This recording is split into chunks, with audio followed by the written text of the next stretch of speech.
This is Real News Media TV, coverage you can trust. Please like, share, subscribe, and hit the notification bell. Select all for daily news updates. Desperate search on for 9-year-old girl gone missing in Bath, St. Thomas.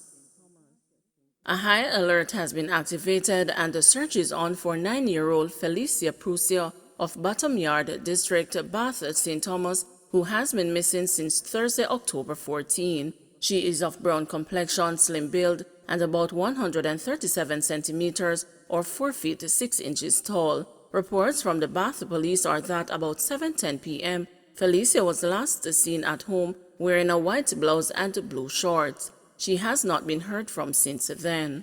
Anyone knowing the whereabouts of Felicia Prusia is being asked to contact the Bath police at 876-703-4021, the police 119 emergency number, or the nearest police station.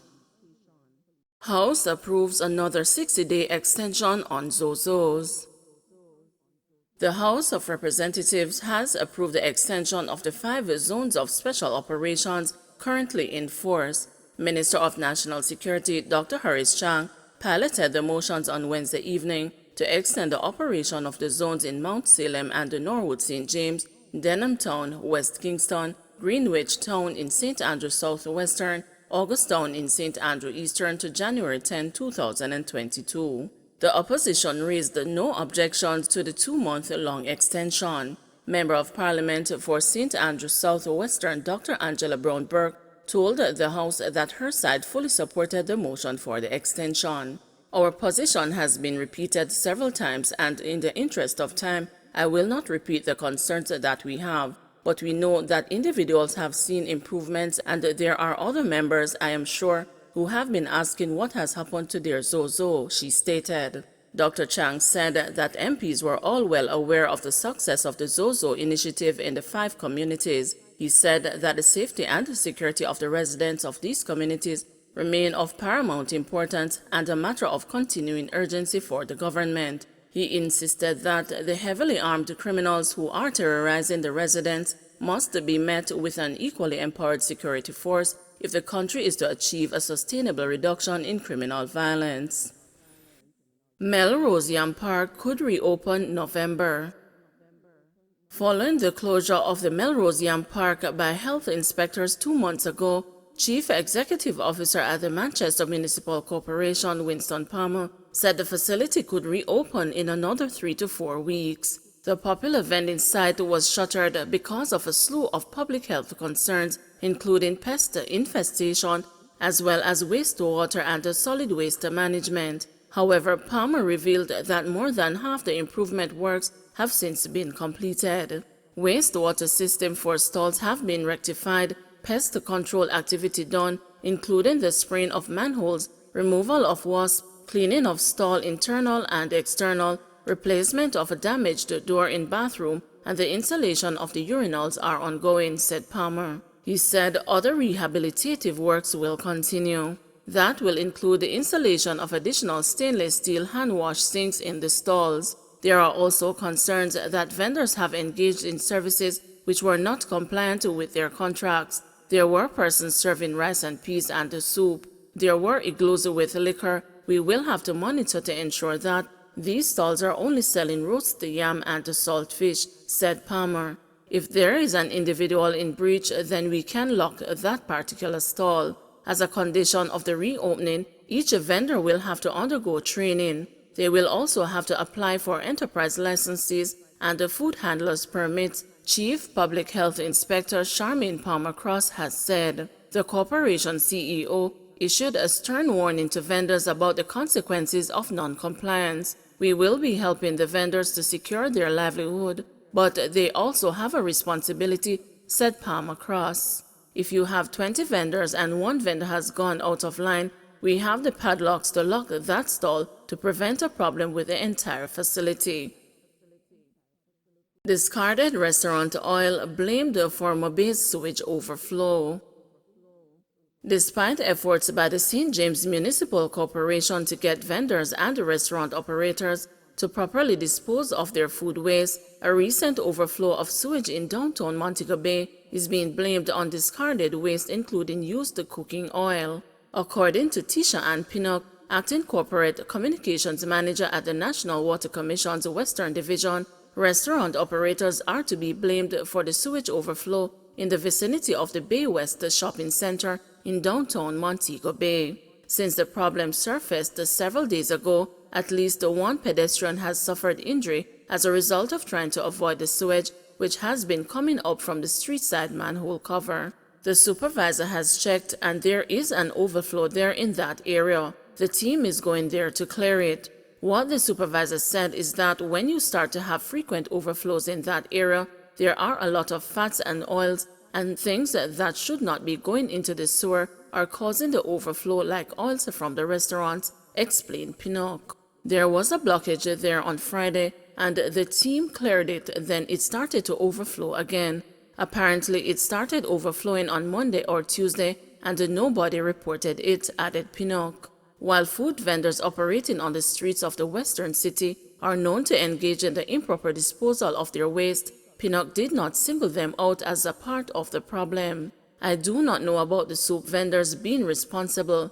I know that things that should not be going into the drains like oils and other things are causing the blockage. I cannot pinpoint any specific person, Pinnock said. Lennox Wallace, parish manager for the St. James Health Department, said investigations would be carried out at the various food handling businesses in the area, as such improper disposal would pose an environmental risk.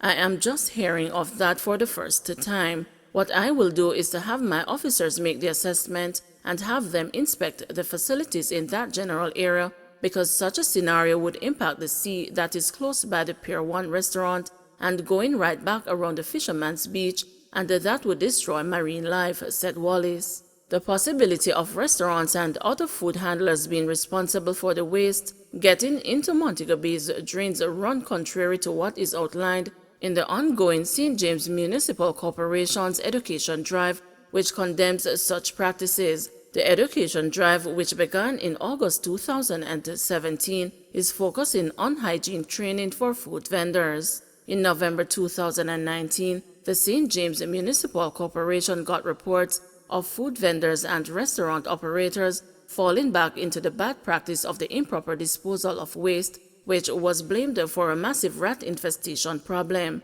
At that time, the education campaign was intensified to urge compliance. Foster Grant concerned about her political legacy in Trelawney. Dr. Pauline Foster Grant, councillor for the Ulster Spring Division in the Trelawney Municipal Corporation, who is committed to stepping down at the end of her current term, is disappointed that she has not achieved more and is quite concerned about her legacy.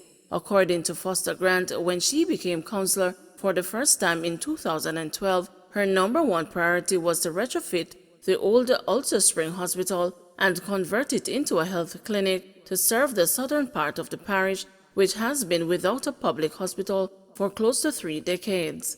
When I came on in 2012, I started advocating for the closed hospital to be retrofitted to offer Level 3 type health services, said Foster Grant. The dental clinic was refurbished and a dentist is there once per week. A doctor's cottage was prepared so that a doctor could be on call to stabilize patients. However, with the arrangement breaking down and the facility basically back to square one, Foster Grant is poised to leave office with her dream of giving residents of her division a proper health clinic still in limbo. The clinic is, however, needed because of the distance to get to the hospital in Falmouth, some 28 miles away in the northern part of the parish, or Spaldings in the neighboring parish of Manchester, said Foster.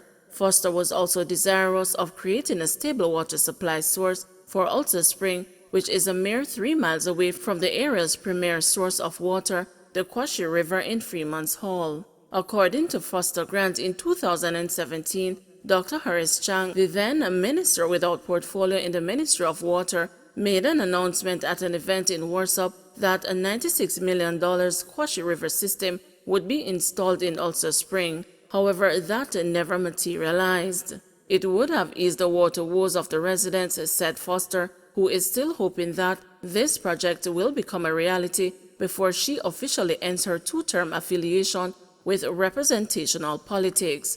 The third big item on Foster Grant's list was getting a branch of the Trelawney Fire Brigade in southern Trelawney.